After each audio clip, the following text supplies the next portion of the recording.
Hemos estado estudiando la primera carta de Pedro. En la primera sección vimos a Pedro diciéndonos quiénes somos. Somos santos, somos elegidos, somos peregrinos con una esperanza viva, piedras vivas, pueblo adquirido para posesión de Dios. Y luego en el capítulo 2, versículos 11 y 12 vimos algo que Pedro nos dijo. Nos dijo cómo viven los santos ante un mundo que no lo es. ¿Cómo viven? Manteniendo una conducta irreprochable. Y eso se ve en nuestra sumisión a las autoridades, ¿verdad? Civiles, las autoridades laborales y en el matrimonio. Y la semana pasada vimos al apóstol Pedro concluyendo todo su argumento, explicando cómo luce la vida del pueblo de Dios, cómo se conducen aquellos que son llamados a ser santos en un mundo que no lo es. ¿Recuerdan? Los santos nos conducimos siendo de un mismo sentir.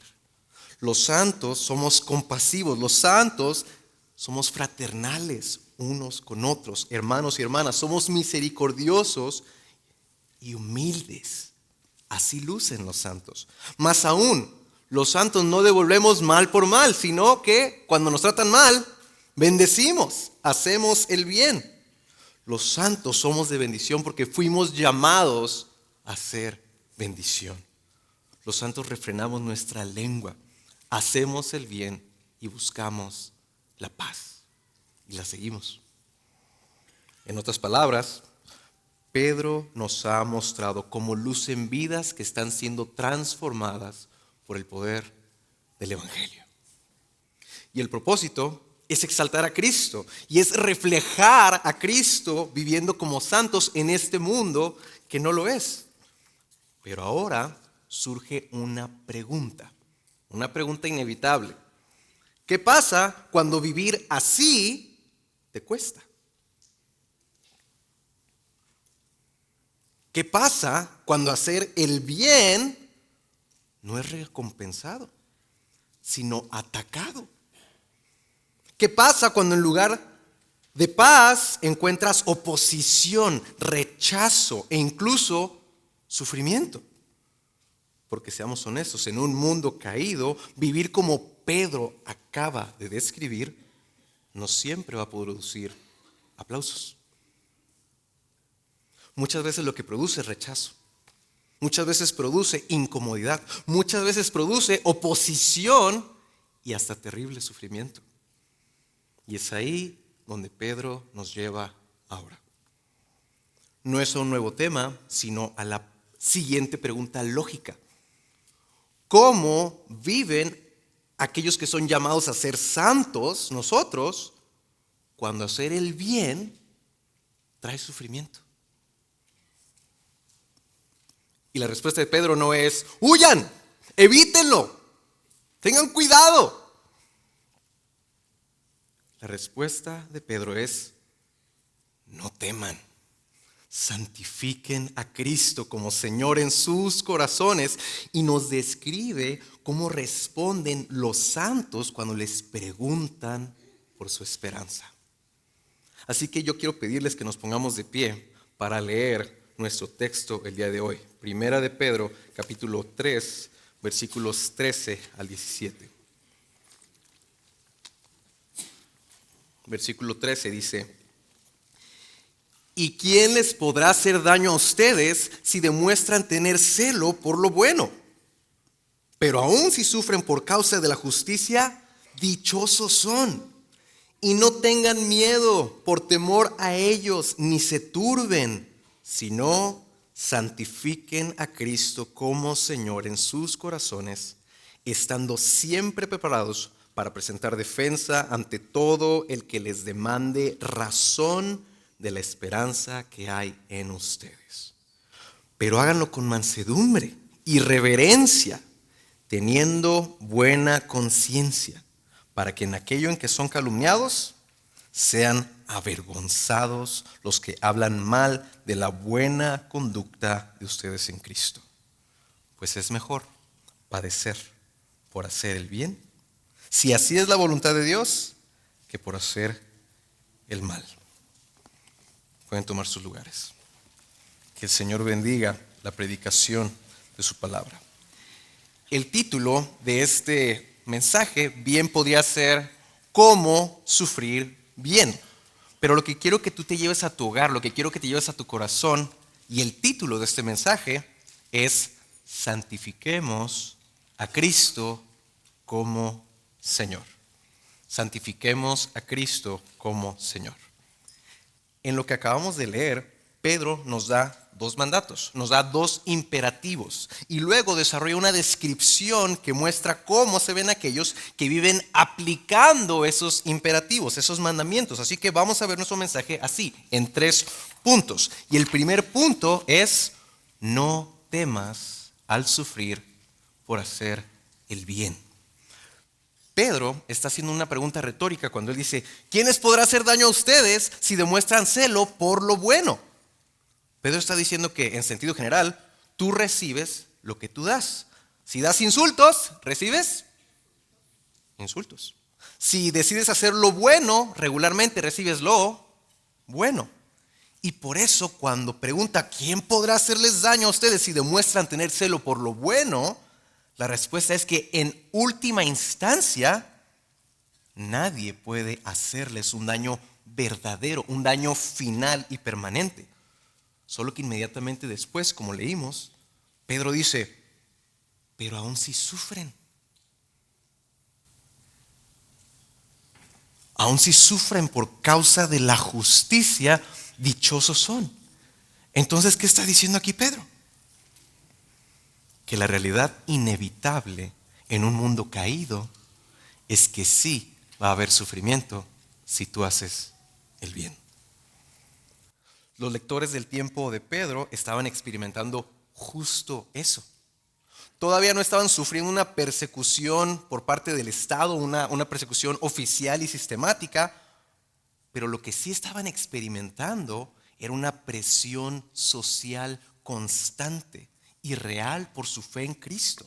Eran vistos como extraños, como sospechosos, como antisociales. Los creyentes del tiempo de Pedro ya no participaban en las prácticas culturales normales, ya no andaban en la misma corriente que ellos.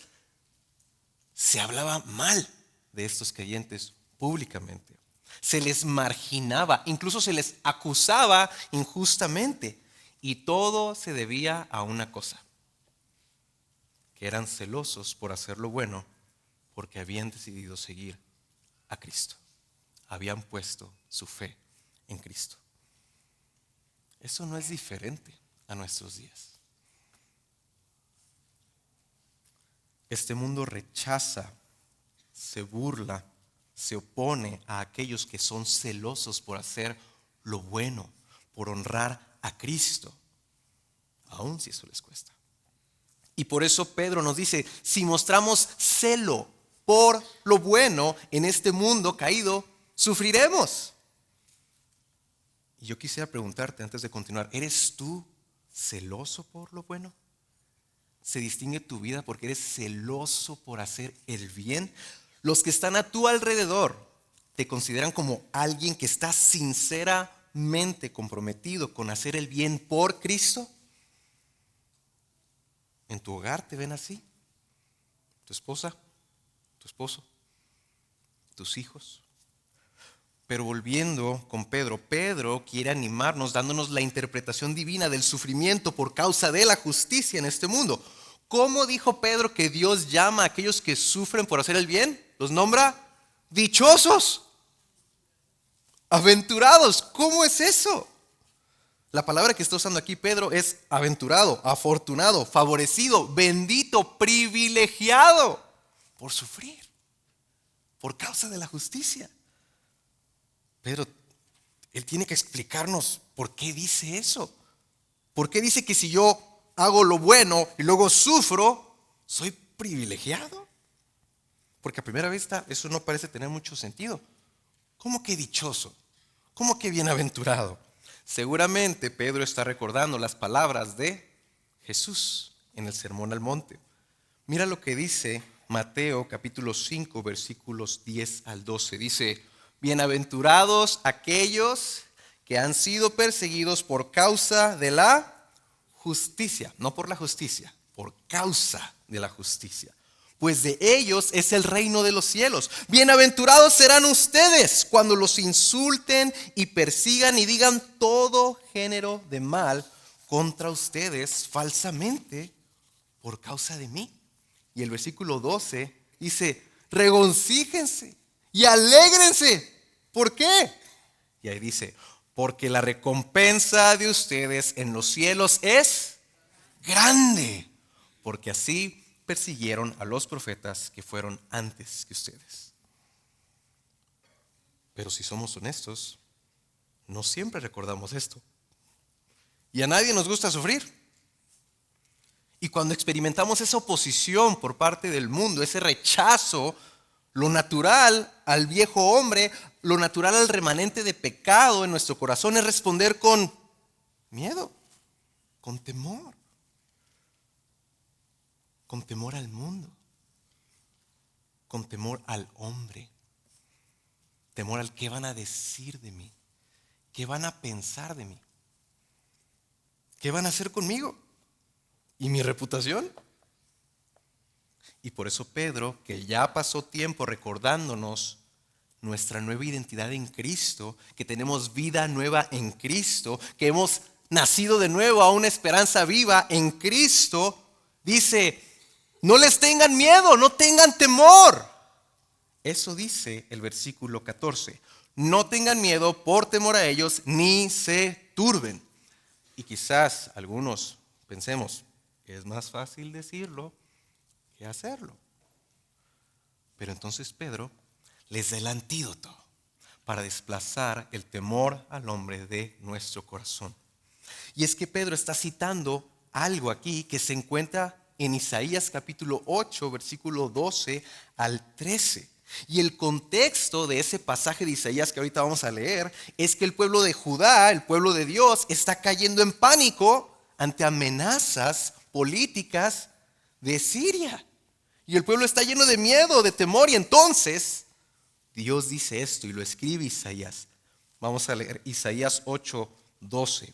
No digan ustedes, es conspiración, a todo lo que este pueblo llama conspiración, ni teman, ahí está Pedro, ¿verdad? Ni teman lo que ellos temen, ni se aterroricen. Y entonces vean lo que dice el versículo 13. Al Señor de los ejércitos es a quien ustedes deben tener por santo. Más aún, vean lo que sigue. Sea Él su terror, sea Él su temor y sea Él su terror. ¡Wow! Isaías en ese entonces quería recordarle a sus lectores y decirles, no solo dejen de temer al hombre, la única manera de que desplacen el temor al hombre es colocando otro temor en su corazón. Les está diciendo, en lugar de temer al hombre, lo que les pueden hacer, nosotros debemos temer a Dios, al Señor. Jesús dijo eso en Mateo capítulo 10, versículo 28. Miren lo que dice Mateo 10, 28. Dice, no teman a los que matan el cuerpo, pero no pueden matar el alma. Más bien teman a aquel que puede hacer perecer tanto el alma como el cuerpo en el infierno. ¿A quién nos está llamando a temer Jesús? A Dios. Ya hemos hablado del temor de Dios en nuestro estudio de Pedro, que nos conduzcamos con temor en el tiempo de nuestra peregrinación. Hace unas semanas el pastor Carlos nos dijo que el temor de Dios es esta conciencia de que estamos viviendo bajo la mirada de Dios. Estamos delante del Señor. Todo lo que yo hago, el Señor me está viendo. El Señor me está escuchando. El Señor está escudriñando mi corazón, las intenciones dentro de mí. El temor de Dios, esa profunda reverencia por Dios, es esa conciencia de saber que todo lo que hacemos, todo lo que decimos, todo Él está percatándose. Y de alguna manera, Él me va a juzgar. De cada palabra hemos de dar razón, hemos de dar cuentas en el día final. Entonces eso inspira un temor, una conciencia de que lo que yo haga ahorita, como yo viva ahorita, cuenta para siempre ante los ojos de Dios. Pero ¿qué hace Pedro con este pasaje? ¿Qué dice aquí? Porque él tomó el versículo 13 de Isaías que dice al Señor de los ejércitos, y ese título del Señor de los ejércitos, ¿a quién se lo está atribuyendo? A Jesús, a Cristo. Dice, no tengan miedo por temor a ellos, ni se turben, sino santifiquen a Cristo como Señor en sus corazones.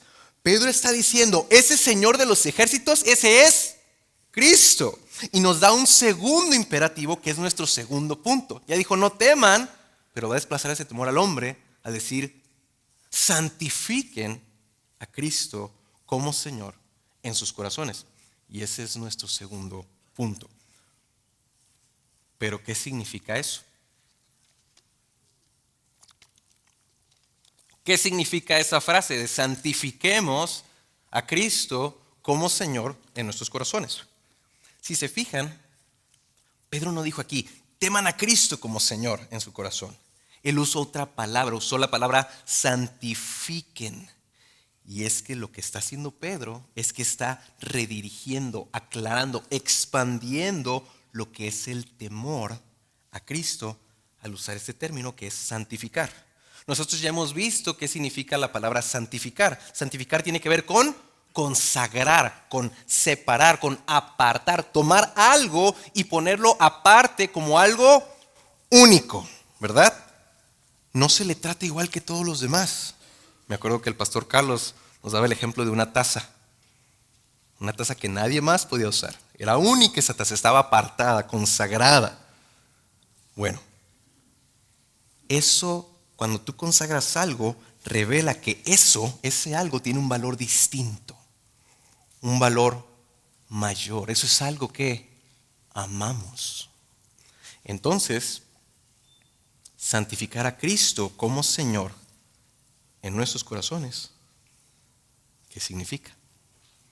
Significa reconocer y tratar a Jesús como el supremo y único soberano en lo más profundo de nuestro ser.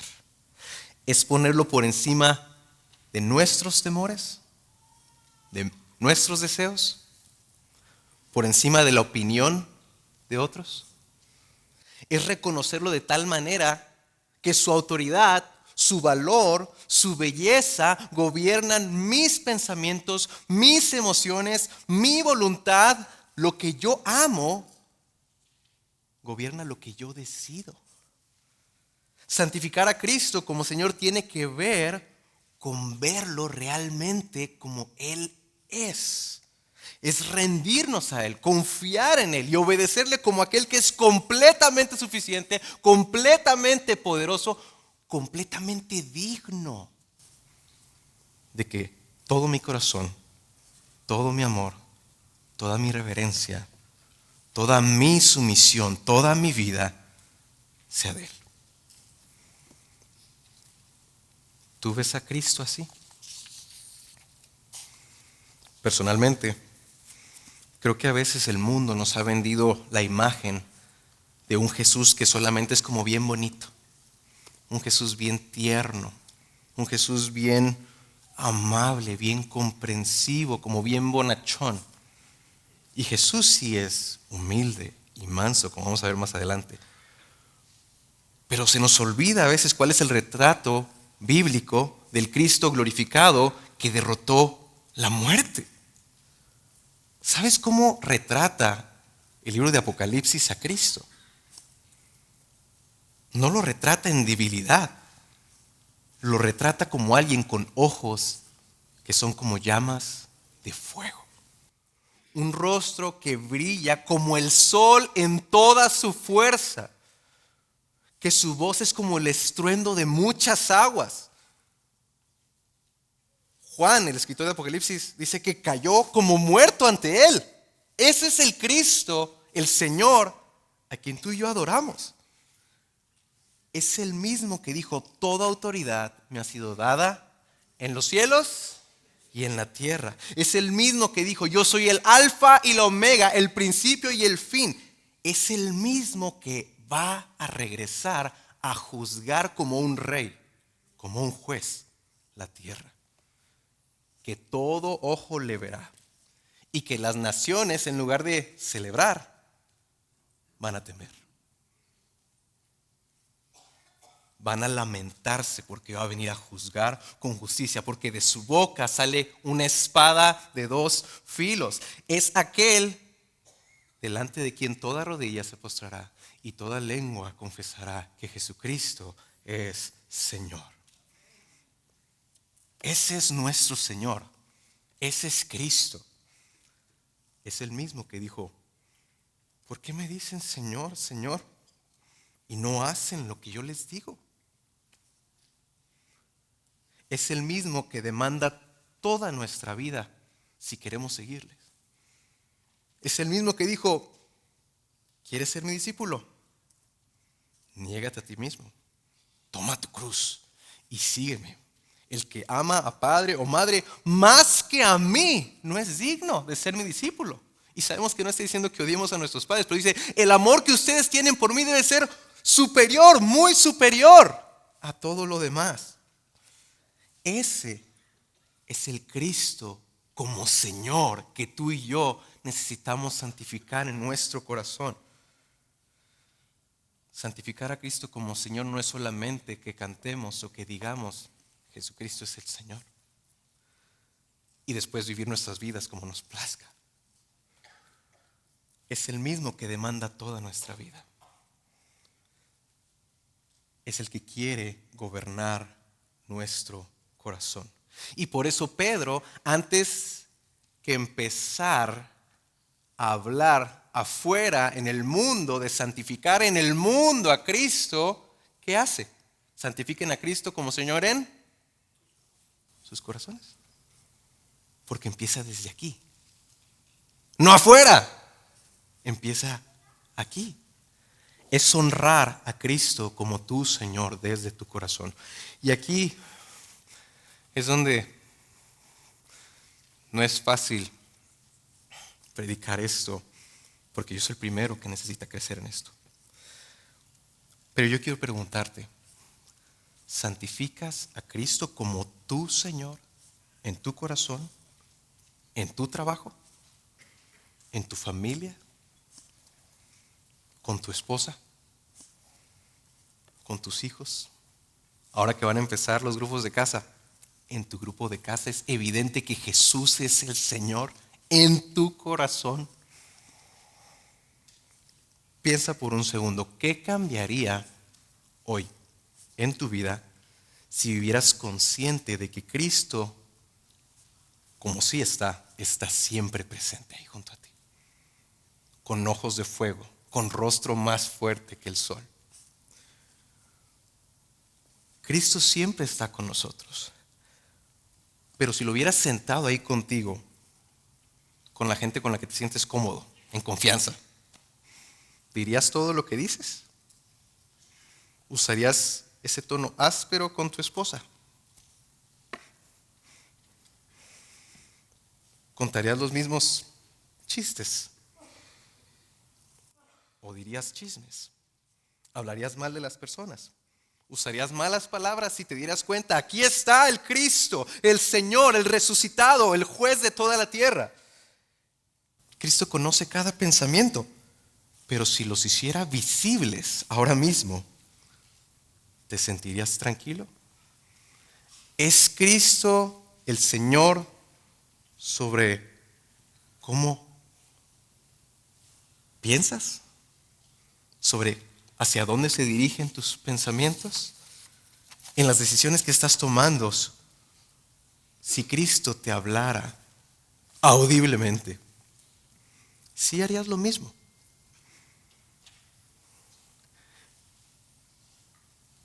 ¿Cristo es realmente tu Señor o solo es en las partes que no interfieren con lo que tú quieres?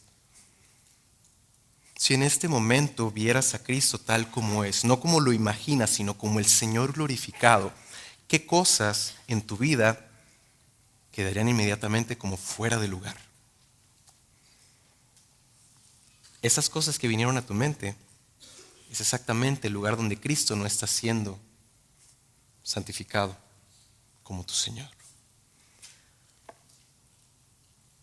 Y mi intención con esto no es traer condenación, sino que volteemos a nuestro corazón y digamos: ¿realmente estoy santificando a Cristo como mi Señor en lo más profundo de mi ser, en las decisiones más íntimas de mi vida, en mis pensamientos, en lo que yo veo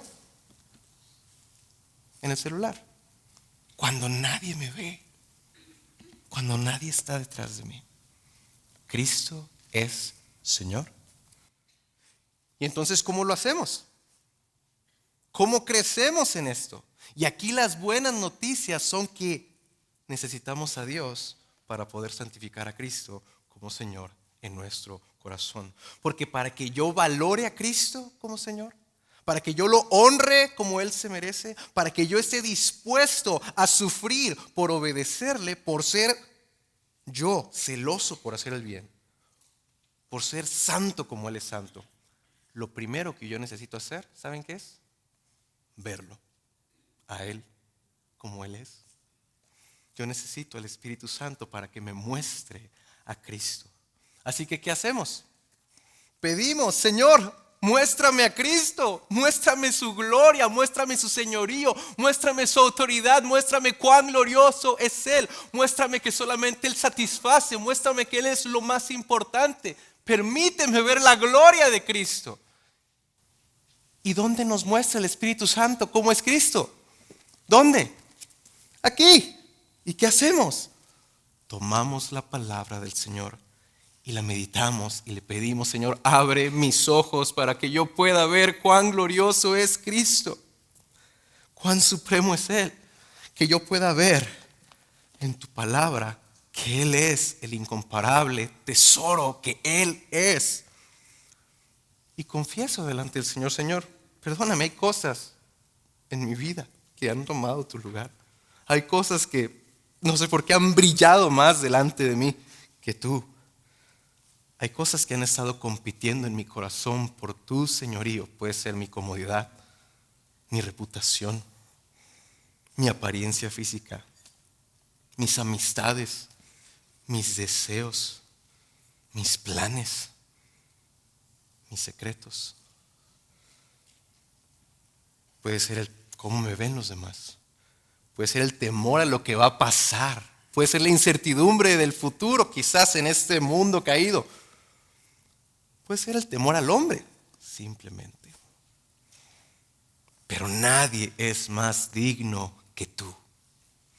Así que oramos y podemos decir: Señor, te pido perdón por poner otras cosas en el trono de mi corazón. Te rindo otra vez todo mi corazón y decido obedecerte a ti y caminar por fe. ¿Por qué? Porque tú eres aquel que sigue siendo el Señor del universo, que me amó y se entregó a sí mismo por mí cuando era un pecador. Hermano, ¿lo puedes ver? Lo que tú y yo requerimos única y exclusivamente para poder vivir como santos ante un mundo que no lo es, haciendo el bien, es valorar a Cristo mucho más de lo que tú y yo a esta hora, hasta este momento, lo hemos valorado. ¿Qué tanto valoras hoy tú a Cristo? ¿Lo tratas con ligereza? ¿Cómo está tu pasión por Cristo? Nosotros necesitamos ver y entender que Cristo es digno de nuestro sufrimiento, de nuestra comodidad. Cristo es digno de toda dificultad. Cristo es digno de cualquier dolor, de cualquier pérdida, de cuanta cosa pueda yo padecer por causa de Él, por honrarlo a Él. Cristo es digno y sumamente superior. Y cuando yo lo veo, yo lo amo. Y yo quiero obedecerle a Él, cuésteme lo que me cueste. Hermanos, cuando tú veas así a Cristo, cuando lo ves así, no puedes evitar correr a Él. amarlo a Él. Ese es el mayor mandamiento. Amarlo a Él con todo nuestro corazón, con toda nuestra mente, con toda nuestra alma, con toda nuestra fuerza. Lo vemos a Él, nos rendimos a Él y decimos: Cristo, tú eres mi todo. No necesito nada más. Eso es lo que Pedro nos está diciendo aquí. Santifiquen a Cristo como Señor en su corazón. No es que Él es parte de mi vida. No es como que yo voy a la iglesia y ya, ahí está Jesús. Es parte de mí. O es importante. Yo le cuento a otros que Jesús es importante para mí. Es que Cristo sea mi todo en todo. Cristo no quiere ser el segundo lugar en tu vida. Él quiere ser todo para ti. Y si es así, por supuesto que Él es más que digno de cualquier sufrimiento que yo tenga que enfrentar. Aún si es el sufrimiento que yo pueda experimentar por el pecado de otros que pecan contra mí.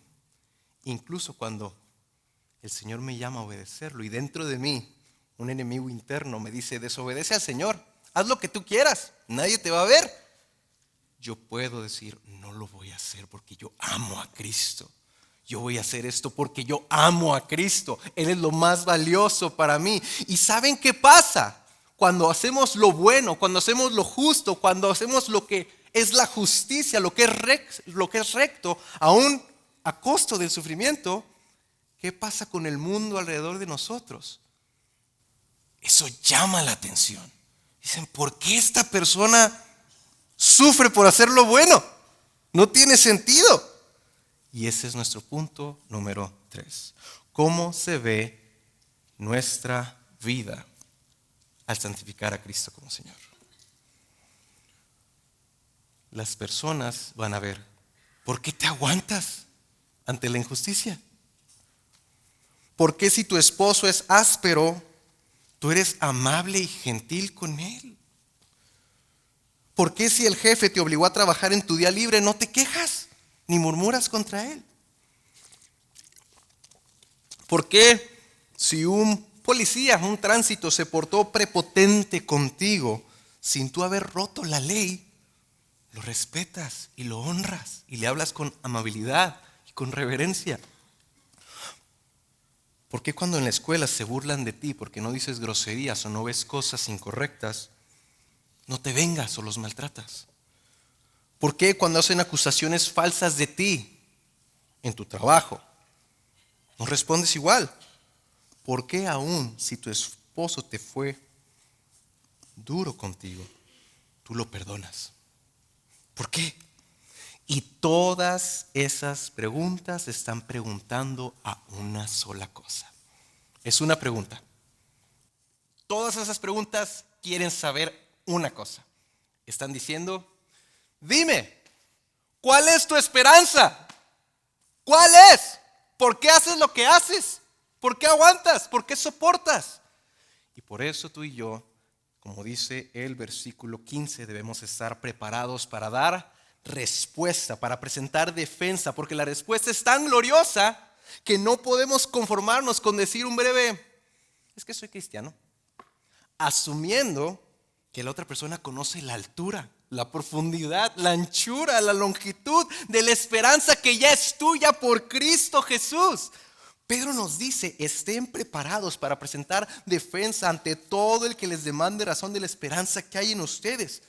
Yo sé que personas han estudiado esto y toman este pasaje como un versículo como para validar que hay que dar testimonio y hay que estudiar apologética.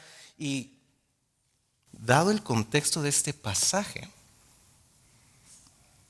que nos llama a una sumisión fiel a las autoridades en un mundo hostil, es mucho más probable que lo que quiere decir Pedro con este pasaje es que tú y yo tendremos oportunidades para explicar por qué sufrimos al hacer el bien.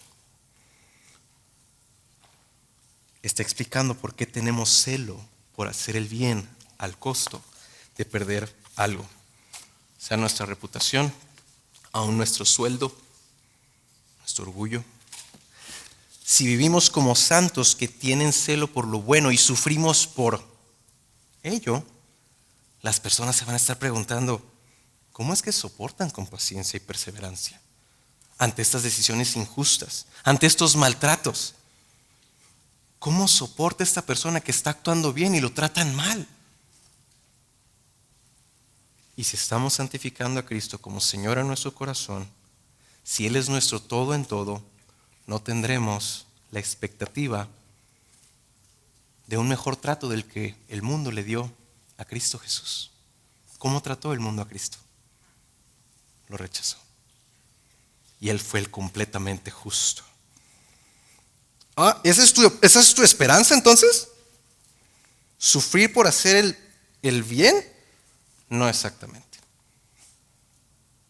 ¿Quieres saber cuál es mi esperanza? ¿Quieres saber por qué hago el bien aunque me cueste mi comodidad? Aunque me rechacen, aunque me hagan mal. ¿Quieres saber cuál es mi esperanza? Que yo busco vivir como una persona piadosa ante este mundo. Esta es mi esperanza. Mi esperanza es que mi futuro es glorioso. Mi futuro es la gloria de Dios. Mi futuro es compartir en esa gloria con Él. Yo no pertenezco a este lugar. Yo soy peregrino, extranjero. Mi futuro está allá con Él.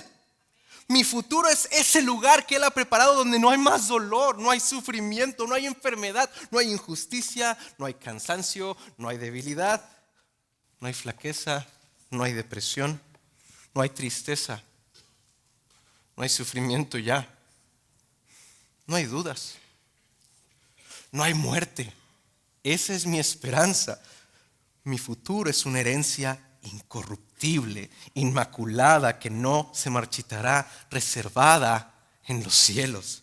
Mi futuro es una corona de justicia que el Señor, el juez justo, me va a entregar en aquel día. Mi futuro es que Él me va a ver. Es el lugar donde todos mis anhelos, todos mis sueños, todos mis deseos se habrán quedado bien cortos cuando yo lo vea a Él cara a cara. Aquel que hizo el universo y aun cuando yo era un pecador, me amó a mí. Esa es mi esperanza. Porque Él me ha prometido que cualquier sufrimiento que yo deba experimentar por honrarlo a Él, cualquier aflicción que yo deba atravesar por honrarlo a Él, Él me ha dicho, todos esos sufrimientos no son dignos de ser comparados con la gloria que ha de ser revelada. Él me ha prometido que todo ese sufrimiento nos produce un eterno peso de gloria que sobrepasa toda comparación. Nuestra esperanza no es escapar del sufrimiento, es que Cristo va a redimir ese sufrimiento y va a recompensar nuestro sufrimiento. Por eso el sufrimiento, ahorita que orábamos, por Cristo, no es una resignación, es un privilegio, es un honor sufrir por causa de Cristo.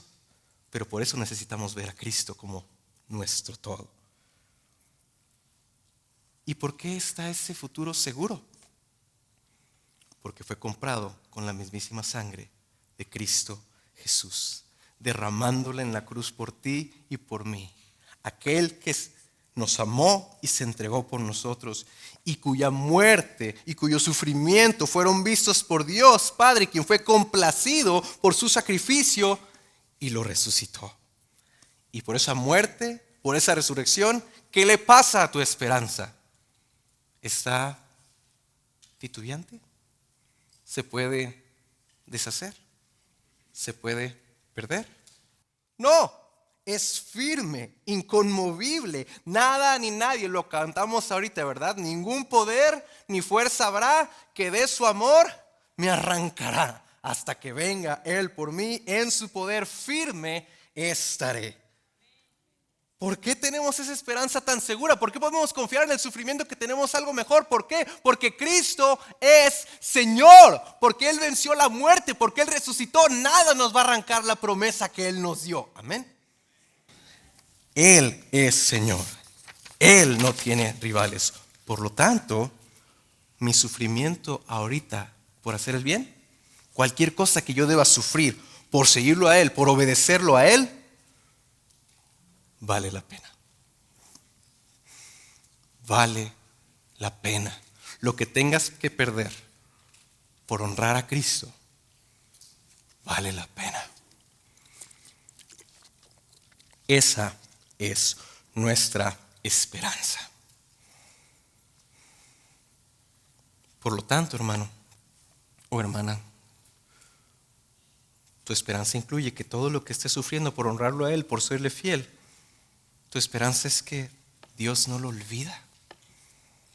Si algo no olvida el Señor es cuando sus hijos han sufrido por honor a su nombre. Por eso tu esperanza es que tu sufrimiento por honrar a Cristo no será en vano. Nada es desperdiciado en la economía de Dios. A todos aquellos que fueron humillados por honrarlo a Él, Él los exaltará. Nuestro Dios es un Dios que exalta a los humildes. Y es por eso que en este versículo Pedro nos dice cómo presentar esa defensa cuando se nos demande razón de nuestra esperanza. ¿Cómo dice? Pero háganlo con mansedumbre y reverencia. El versículo 15. Háganlo con mansedumbre y reverencia. Mansedumbre hacia los que nos preguntan primero. ¿Qué es eso de mansedumbre? Como que a veces lo vemos muy superficialmente. ¿Qué es esa mansedumbre? ¿Qué es esa virtud? Y es una virtud en la que yo reconozco que yo necesito crecer. La mansedumbre requiere humildad, gratitud, ausencia de ira, sumisión, respeto y honor. Wow. Con razón Cristo dijo, aprendan de mí que soy manso y humilde de corazón. ¿Cuántas personas pueden reunir perfectamente humildad, gratitud, ausencia de ira, sumisión, respeto y honor? Cristo. Y por eso nos dice, aprendan de mí. Y la reverencia sigue apuntando hacia el Señor, hacia nuestro temor y honor a Él. Y esto va bien conectado con lo que ya hemos dicho, porque las siguientes palabras son teniendo, versículo 16, teniendo buena conciencia. La conciencia es el testigo interno que tenemos nosotros, que nos dio el Señor. Habla de nuestra integridad. No es una perfección absoluta, pero sí que somos genuinos delante de Dios y le estamos rindiendo cuentas y no tenemos de nada que avergonzarnos delante de Él en nuestra mente. ¿Y cuál es el propósito, según este pasaje? Que sean avergonzados los que hablan mal, los que los insultan, los que los injurian, los que se burlan de ustedes, los que los rechazan, los que se oponen a ustedes por hacer lo bueno, ellos serán avergonzados. Y son avergonzados no por nuestra elocuencia, no por nuestras palabras. ¿Qué dice el pasaje? La siguiente parte dice, por nuestra buena conducta, la buena conducta de ustedes en Cristo. ¿Ven cómo se conecta la reverencia, el temor al Señor, santificar a Cristo en nuestro corazón, con tener una buena conciencia y luego una buena conducta? Y dice, nuestra buena conducta de Cristo. ¿Cuál es esa conducta? La vimos la semana pasada, versículos 8 al 12.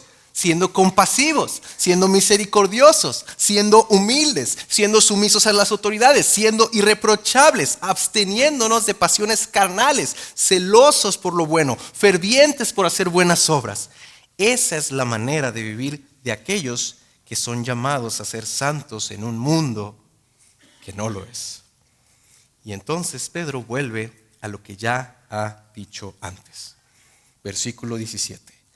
Es mejor padecer por hacer ¿qué cosa? El bien. Si así es la voluntad de Dios, que por hacer el mal. Es mejor. Es mejor padecer por hacer el bien. Es mejor vivir con un corazón que santifica a Cristo como Señor, que trae este celo, este fervor por hacer el bien, lo cual podrá traer sufrimiento, que dejar que cualquier otra cosa reine en tu corazón, que dejar que otra cosa gobierne en tu corazón. Entonces, la pregunta sigue siendo, en tu corazón, ¿estás santificando a Cristo como Señor? ¿Ves en tu corazón una disposición cada vez mayor por hacer el bien, por honrarlo, aun si te cuesta, aun en las decisiones más pequeñas, aun en tu familia, para con tus hijos, con tu esposa? ¿Estás dispuesto a obedecer a Cristo, aun si eso te cuesta? Y si tú me dices, Arturo, yo creo que como que un 50-50. Porque sí, como que sí quiero que Cristo gobierne toda mi vida, pero honestamente cuando nadie me ve en mi trabajo, o en mis declaraciones de impuestos, o en mi casa, o en mi celular, en mis emociones, yo dejo que hagan lo que quieran, en mis pensamientos, como que no siempre se nota. Si tú me dices eso, yo quiero decirte que estás olvidando quién es tu Señor. Estás olvidando cuán gloriosa es la esperanza que te fue dada. Y estás olvidando el incomparable costo que Cristo pagó por esa esperanza. Y el día de hoy vamos a celebrar la Cena del Señor.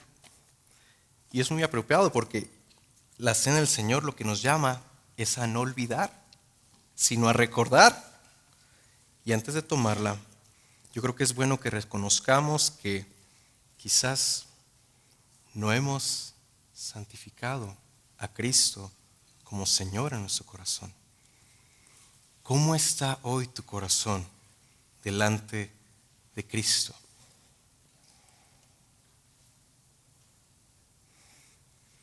Yo no sé cómo está tu vida. No sé en qué grado o cuánto tú has estado viviendo santificando a Cristo como tu Señor. Pero yo quiero recordarte lo que dijimos. Santificar a Cristo no es que Él sea importante en teoría, en tu corazón, de manera superficial. Es que Él sea todo para nosotros. Es que nuestro corazón arda por Él porque Él es nuestro dueño. Entonces, yo quiero animarte en esta tarde ya, que ahí en tu lugar, antes de que tomemos la cena del Señor, tú y yo nos pongamos delante de Dios y oremos juntos. Yo quiero invitarte que ahí en tu lugar, ¿por qué no cierras tus ojos?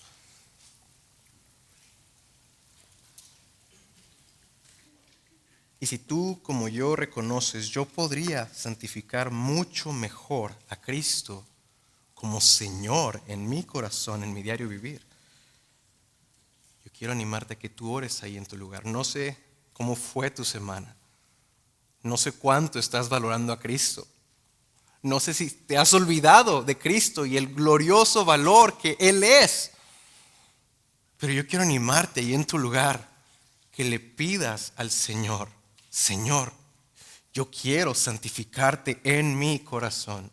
Yo quiero que tú seas lo más valioso en mi vida, lo más importante para mí, que nadie en mi corazón gobierne más que tú, que no haya otro rival. Yo quiero animarte que ahí en tu lugar, antes de tomar la cena del Señor, aproveches este momento para confesar si ha habido ligereza en tu corazón hacia Cristo, si ha habido tibieza en tu corazón hacia Cristo.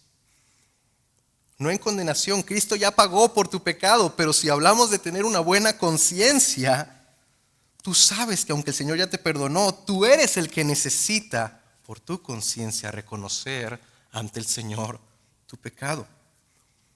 Tú por tu conciencia necesitas reconocer en tu corazón: Señor, yo he estado viviendo muchas veces como yo quiero. Yo he tomado a la ligera tu nombre. Señor, perdóname, yo no quiero vivir como si yo fuera mi propio dueño. Tú eres mi Señor. Yo quiero vivir como tú, siendo mi Señor. Así que toma este momento para decirlo con tus propias palabras antes de tomar la cena del Señor.